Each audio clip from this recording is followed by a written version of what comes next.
Assalamualaikum warahmatullahi wabarakatuh. Perkenalkan, nama saya Jokriawan dengan NIM H1A11940. Saya merupakan mahasiswa dari Prodi Ilmu Pemerintahan, Fakultas Hukum Universitas Jambi. Di sini adalah mata kuliah Pemerintahan Nasional yang dosen pengampunya yaitu Pak Alfa Briansyah, SIP MIP. Sini saya akan membahas tentang makalah saya yang akan saya presentasikan, yaitu yang berjudul Mahkamah Konstitusi.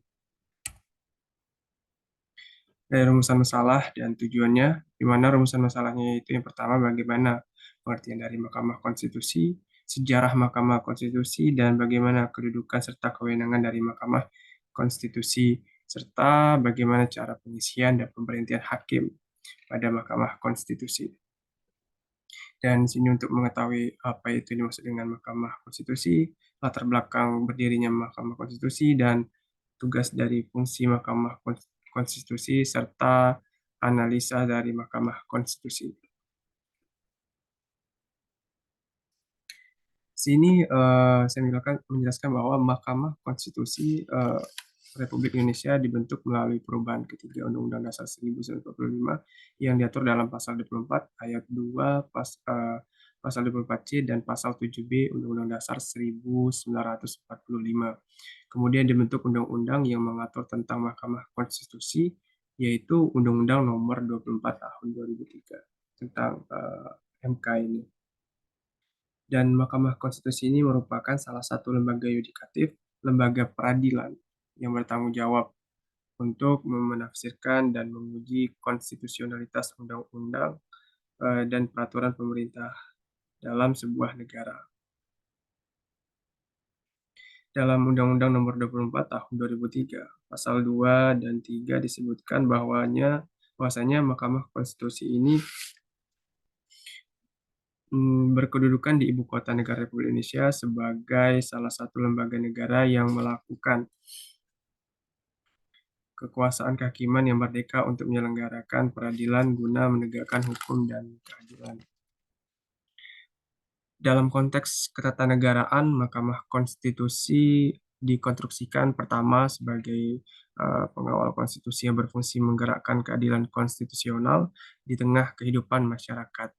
Dan yang kedua ini, Mahkamah Konstitusi bertugas mendorong dan menjamin agar konstitusi dihormati dan dilaksanakan oleh semua komponen negara, bisa dilaksanakan dengan konsisten dan bertanggung jawab. Yang ketiga itu, di tengah kelemahan uh, sistem konstitusi yang ada, Mahkamah Konstitusi ini berperan sebagai penafsir agar spirit konstitusi selalu hidup dan mewarnai keberlangsungan bernegara dan bermasyarakat. Di sini Mahkamah Konstitusi ini adalah salah satu pelaku kekuasaan kehakiman sebagaimana yang dimaksud dalam Undang-Undang Dasar 1945 pasal 24C yang berbunyi, yang pertama, Mahkamah Konstitusi berwenang mengadili pada tingkat pertama dan terakhir yang putusannya bersifat final untuk menguji undang-undang terhadap Undang-Undang Dasar, memutus sengketa kewenangan lembaga negara yang kewenangannya diberikan oleh Undang-Undang Dasar, memutus pembubaran partai politik, dan memutus perselisihan tentang hasil pemilihan umum.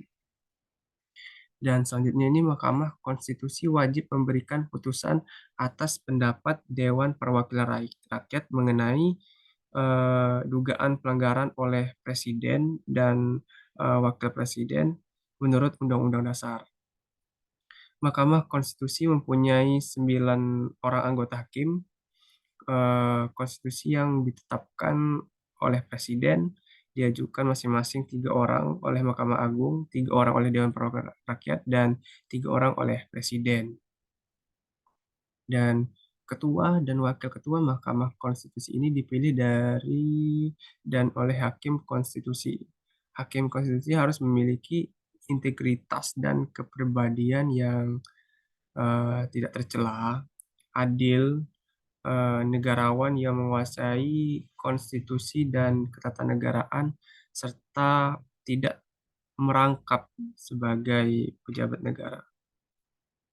Dan selanjutnya itu pengangkatan dan pemberhentian dari hakim konstitusi ini, hukum acara serta ketentuan lainnya tentang Mahkamah Konstitusi diatur dengan undang-undang. Mahkamah Konstitusi ini merupakan salah satu lembaga konstitusi yang melakukan kekuasaan kehakiman yang mereka eh, un- yang merdeka untuk menyelenggarakan peradilan guna menegakkan hukum keadilan dan hal ini disebutkan dalam pasal 2 Undang-Undang Nomor 24 Tahun 2003. Lembaga ini mempunyai 9 orang hakim konstitusi yang ditetapkan dengan keputusan presiden. Susunan Mahkamah Konstitusi tersendiri atas seorang ketua, merangkap anggota, seorang wakil ketua, merangkap anggota, dan 7 orang hakim konstitusi. Hal ini disebutkan dalam pasal 4 ayat 1 dan 2 Undang-Undang Nomor 24 Tahun 2003.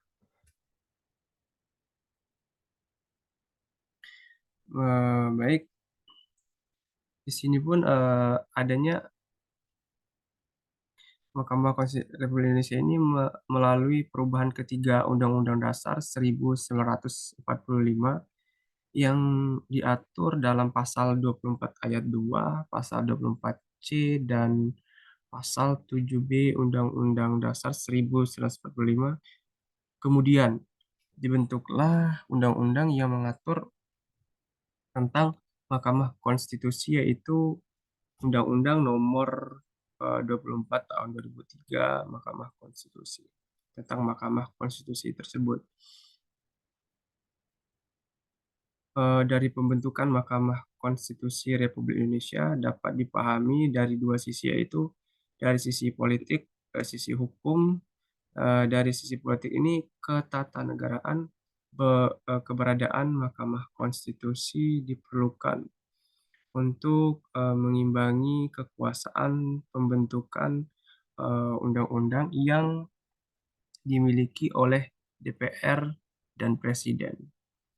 Hal ini diperlukannya undang-undang tidak menjadi eh, legis, legitimasi bagi tirani mayoritas wakil rakyat di DPR dan Presiden yang dipilih langsung oleh mayoritas rakyat. Di sisi lain, perubahan sistem ketatanegaraan yang tidak lagi menganut supremasi MPR, maka menempatkan lembaga-lembaga negara pada posisi yang sejajar antar lembaga negara yang membutuhkan forum untuk menyelesaikannya. Mahkamah Konstitusi dianggap lembaga yang paling tepat untuk menyelesaikan permasalahan tersebut.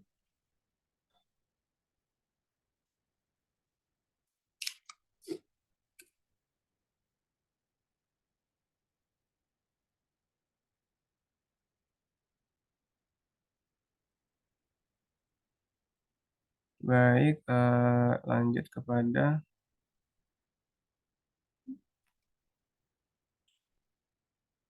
perbedaan Orde Lama, Orde Baru, dan Reformasi.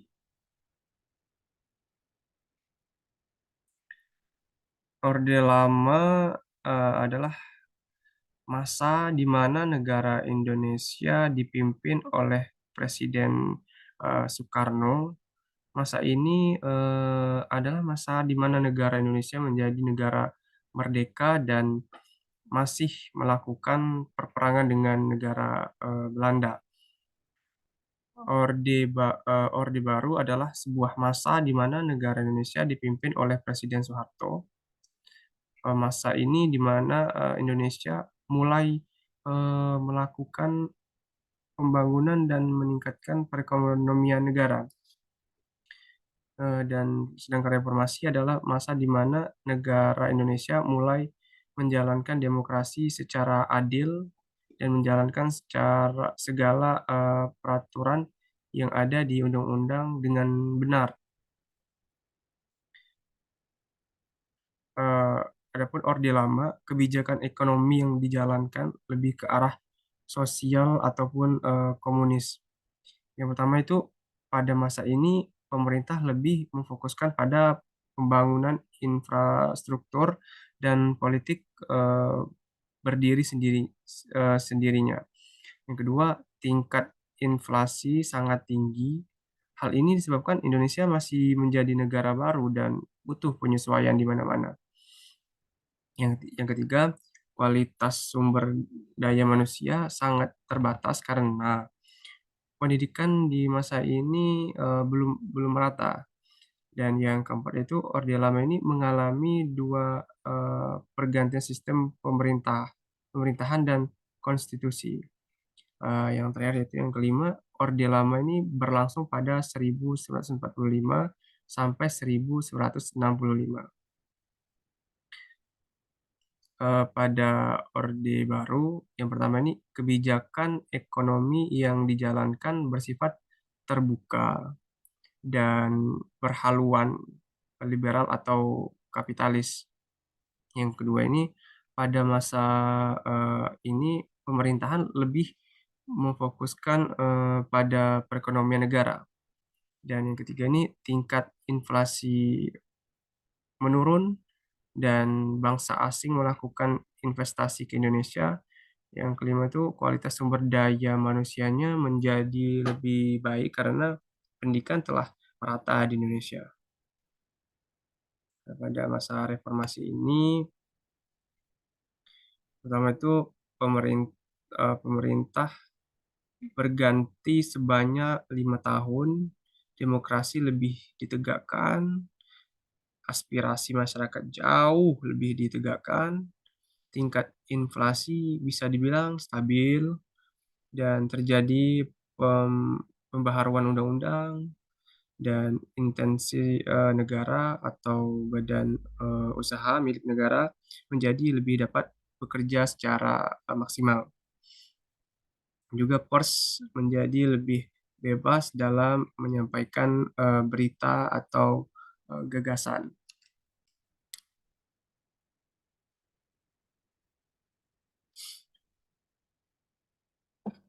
Selanjutnya, adapun kedudukan, wewenang Mahkamah Konstitusi.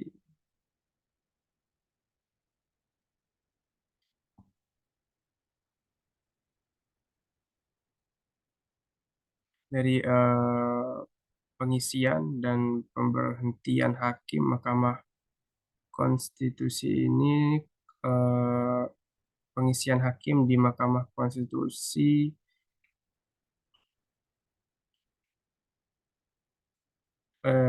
merupakan proses yang penting dalam menjaga independensi dan integritas lembaga peradilan tersebut.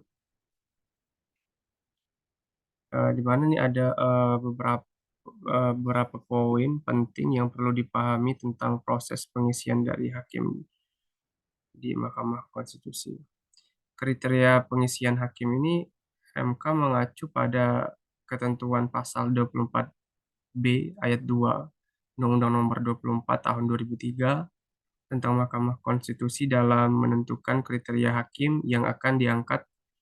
Kriteria tersebut meliput, adapun integritas, kapasitas, dan pengalaman dalam hukum, dan konstitusi.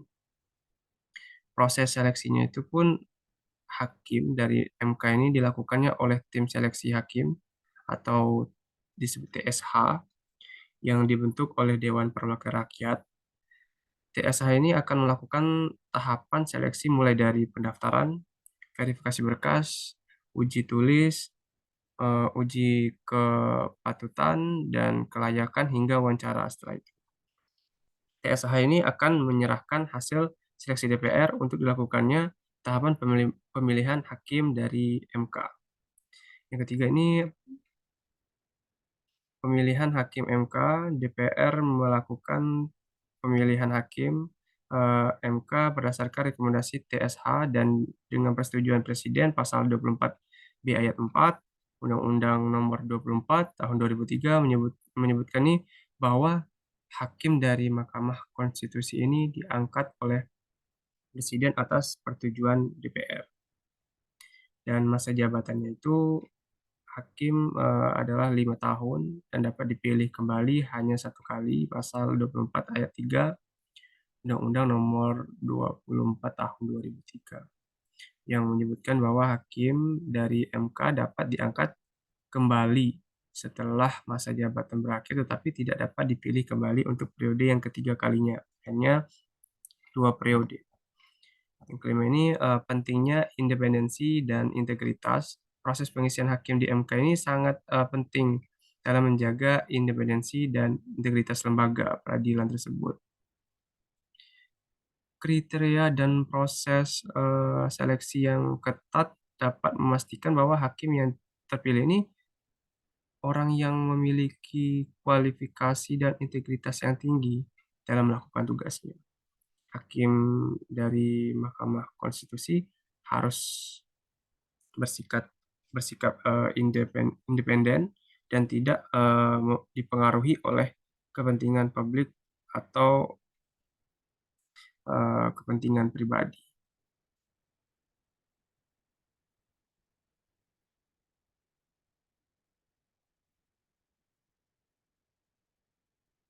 Dalam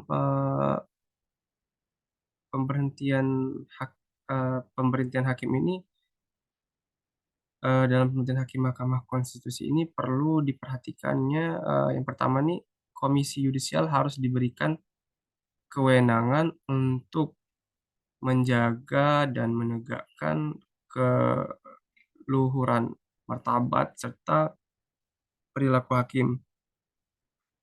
Subjek hakim ini meliputi seluruh hakim di kekuasaan yudikatif, baik itu hakim karir, hakim agung, maupun hakim konstitusi. Yang kedua itu harus diakuinya fungsi Komisi Yudisial hadir sebagai pintu masuk laporan pengaduan masyarakat terhadap para hakim. Oleh karena itu, impeachment hakim ini atau pelanggaran hakim merupakan instrumen pertanggungjawaban hakim terhadap warga negara.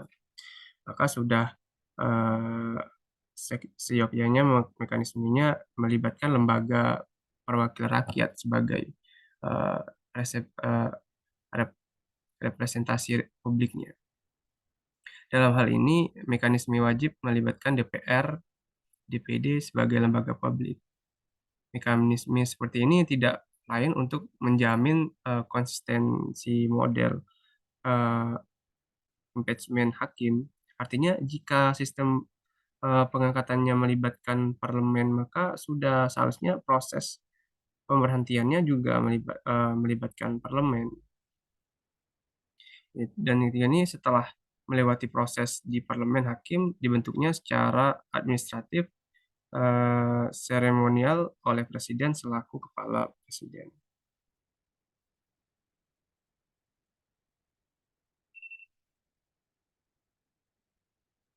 Dan tadi telah terusnya adanya pengisian hakim dari Mahkamah Konstitusi ini sangat penting untuk memastikan independensi dan integritas lembaga tersebut.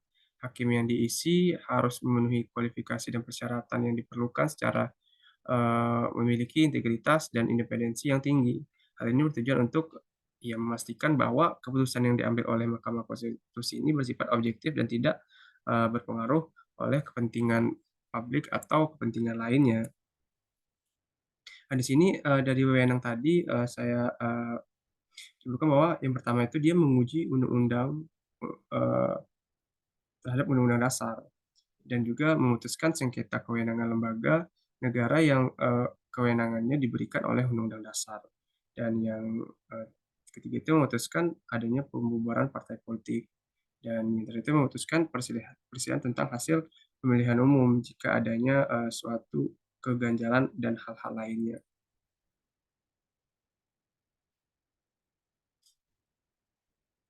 Nah, dari yang hal disebutkan tadi, yaitu di sini dapat dilihat bahwa Mahkamah Konstitusi ini merupakan salah satu lembaga konstitusi yang melakukan kekuasaan kehakiman yang merdeka untuk menyelenggarakan peradilan, guna menegakkan hukum keadilan.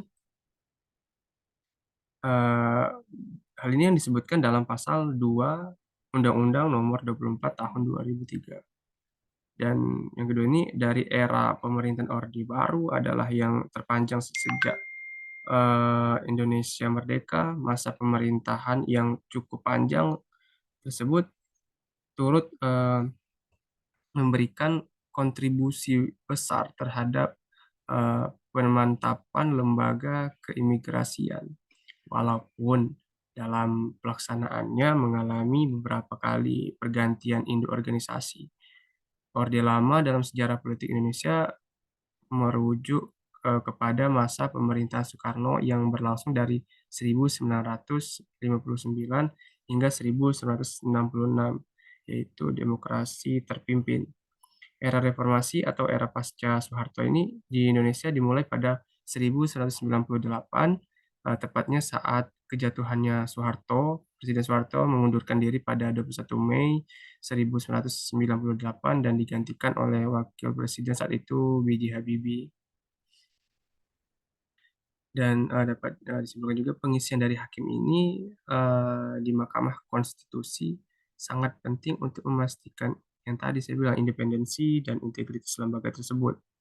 Hakim yang diisi, ya harus bisa memenuhi kualifikasi dan persyaratan yang diperlukan, serta, memiliki integritas dan independensi yang tinggi. Hal ini ya bertujuan untuk memastikan bahwa ya keputusan yang diambil oleh Mahkamah Konstitusi bersifat, objektif, netral, adil, dan tidak adanya, berpengaruh oleh kepentingan politik ataupun, hal-hal yang bersifat, pelanggaran atau menyimpang, dan apalagi ini tentang adanya kepentingan dari pribadi atau kepentingan lainnya. Jadi, bahwa bisa dilihat dari pengangkatan hakim tersebut, ya melalui proses yang panjang juga dan keputusan yang diambil, oleh Mahkamah Konstitusi ini harus bersifat objektif dan tidak boleh adanya terpengaruh oleh kepentingan apapun seperti politik, kepentingan pribadi, yang bisa mela mengakibatkan ketidakadilan bagi, suatu yang akan diputuskannya nanti.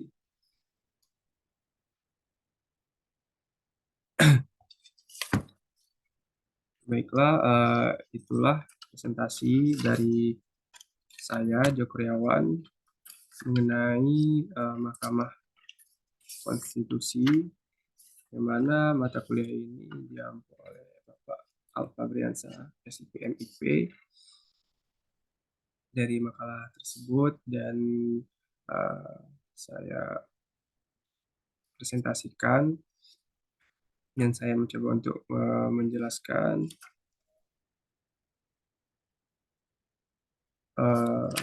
bagaimana dari, dari Mahkamah Konstitusi sampai, pengisian hakim Mahkamah Konstitusi, wewenangnya, sejarahnya dari masa Orde Baru, Orde Lama, Orde Baru, serta reformasi.